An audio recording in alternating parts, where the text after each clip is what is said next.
Call of Duty Modern Warfare 3 is going to fail and is going to fail for one reason only, and that is because of their nostalgia marketing.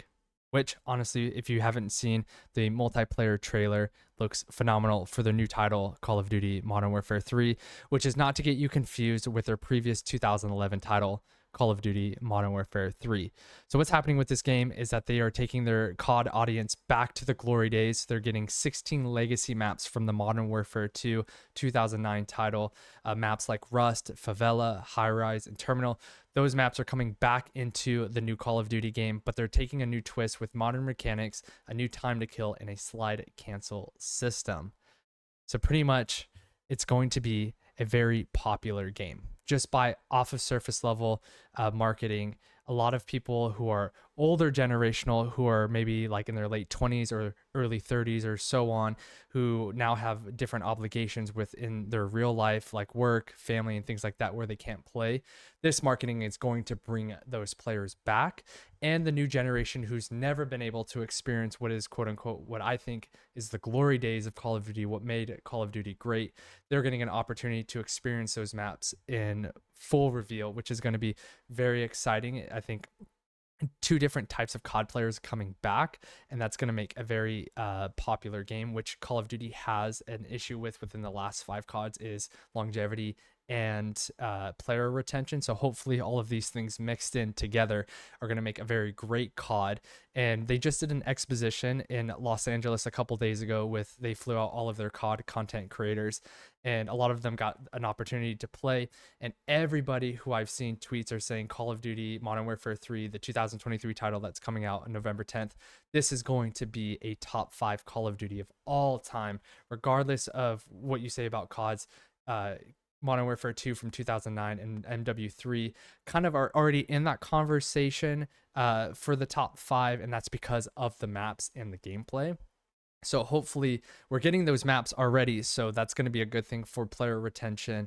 So hopefully this can be a very exciting game. I'm excited. When I watched the trailer, I was very, very excited, and I think COD does an incredible job with their marketing, and they're going heavy on the nostalgia marketing. But this is where it becomes problematic, because a lot of people from the older generations, when they see the marketing in the trailer, they're thinking they're going to be getting a genuine old nostalgia experience with their 2009 titles and 2011 titles, but that's not going to be the case. And why is that? Why is COD having an issue with their player retention and bringing players back? One thing and one thing only is because of the skill-based matchmaking that they've added. This might be the 5th or 6th COD in a row, and it's no surprise that that's when the game has been going downhill. Call of Duty does listen to their content creators and their audience, but for some reason they're very firm on keeping skill-based matchmaking in the game. And those same content creators that are saying that COD is in the top 5, or this COD will be in the top 5, are already complaining about skill-based matchmaking. When they previously sent out those tweets about this being the best COD, they were playing against each other.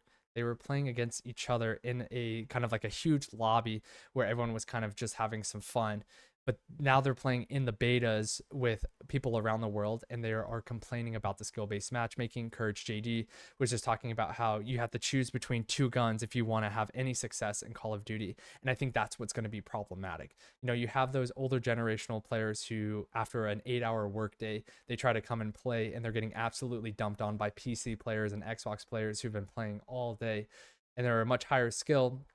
They're going to not want to play. And here's the risky part about what's happening with COD, is that their price of the game went up to $70, I believe. And they might have other versions of the game as well, if I'm not mistaken. It's getting more and more expensive to play these AAA studio games. And they're expecting a genuine 2009 experience where it was fun. And those players who were good in 2009, it wasn't because they were like super skilled. It was because they were mixed with players within their region, like in their states, or like West Coast, East Coast.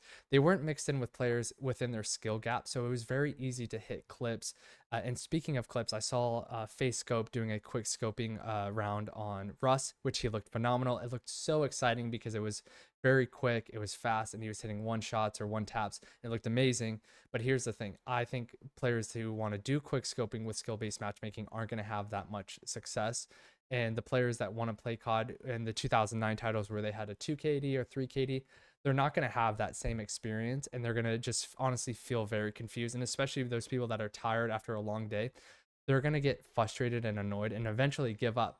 That's the thing with older generational COD players who are casuals. They just want to have fun. And I don't understand why Call of Duty still does this with their pub matches when they can easily implement a rank system. And I believe that we are going to have a rank system, or they've had rank systems in the past. So why have a almost like a hidden or silenced ranking within your MMR of your public matches and your levels? Why not just have a rank system, and then public matches could just be people within your area, and you can get high kill games, hit kill streaks? Because that's what Call of Duty is all about, honestly.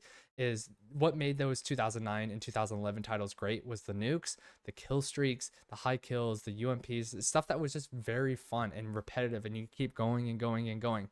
I remember from all of those calling cards where people could track the amount of nukes or AC-130s that they got. I don't think that's going to be the case anymore, and that's what's going to kill the game, because really the only people that are going to enjoy this Call of Duty are going to be the people that love to grind and sweat their asses off trying to play this game. They look like absolute demons. I was watching Scump play, and it just was guys just like strafing super fast, running and sprinting and trying to be like super aggro, which is not what Call of Duty is about. Maybe that's great for like a ranking system, but Call of Duty is supposed to be very like low skill level and having fun. I don't know.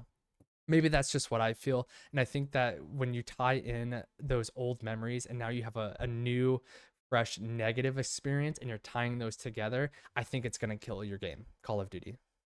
Please get rid of skill-based matchmaking. I'm not going to be too long with this video. I'm already rambling on way too much, but you guys can just let me know what you think in the comments. This is a conversation, and I am not part of the COD community, but I just see it from an outside perspective. And every time I see them trying to bring something back, it's like they're trying to market towards their older generation, but the older generation doesn't want to deal with skill-based matchmaking. Anyways, guys, tell me what you think in the comments. I could be wrong on this, but I feel like a lot of people, once they see the game come out, they're going to be quite frustrated with the skill-based matchmaking. Anyways, I'll be out of here. You guys have a great night. Thank you. See ya.